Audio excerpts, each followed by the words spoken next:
Kuchinda police को मिली बड़ सफलता।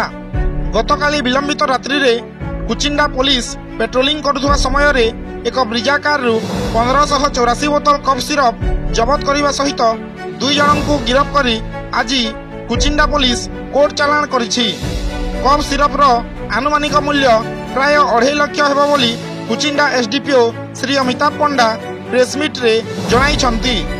सूचना मुताबक कुचिंडा वार्ड नंबर 4 गणेशपड़ार एक भड़ा घरे दीर्घ दिन चली सूचना रही बेले एथिरे अनेक जन संपृक्त थिबा नहीं पुलिस जानिबा को पाइथिबा बेले घटनास्थल 2 जन फेरार हो जाइथिबा जना पड़िछि। तेबे दशहरा पूर्वरु कुचिंडा पुलिस को एक बड़ सफलता मिलिथिबा बेले एही रैकेट को खूब शीघ्र धरा जिवो बोली श्री पंडा प्रकाश करिसंती।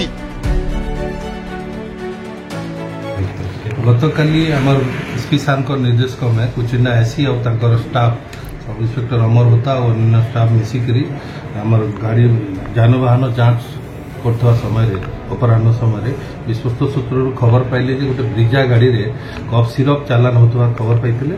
से गाड़ी को से इंटरसेप्ट कला परे से 2 जन व्यक्ति को धरथिले और गाड़ी रो पाखापाखि 11 पैकेट गोटे पैकेट रे पाखापाखि 140 बोतल कफ सिरप रही था। पाखापाखि 1584 बोतल आम कफ सिरप जबत करछु।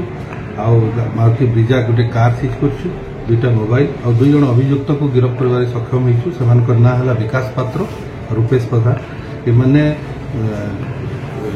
कफ सिरप गुड़ाक जगत सिंहपुर एरिया आनीछु बोलिक माने ये कहते आठू आम एठू हल्ट करी पुणी संबलपुर एरिया बिक्री करने से माने योजना करथिले।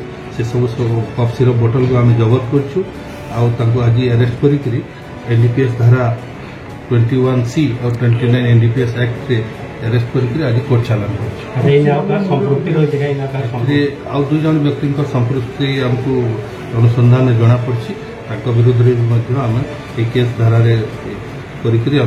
गिरफ्त कर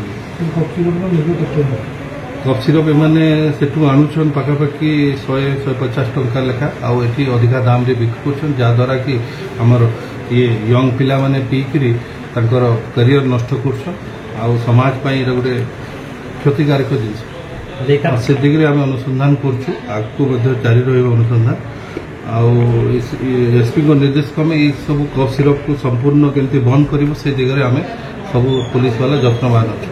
सेटा तदंत चलती संपूर्ण तथ्य मिल पारे आम आहरी अधिक तदंत करमु। आउ जो 2 जन व्यक्ति एक्सपर्ट अच्छा खूब शीघ्र धर।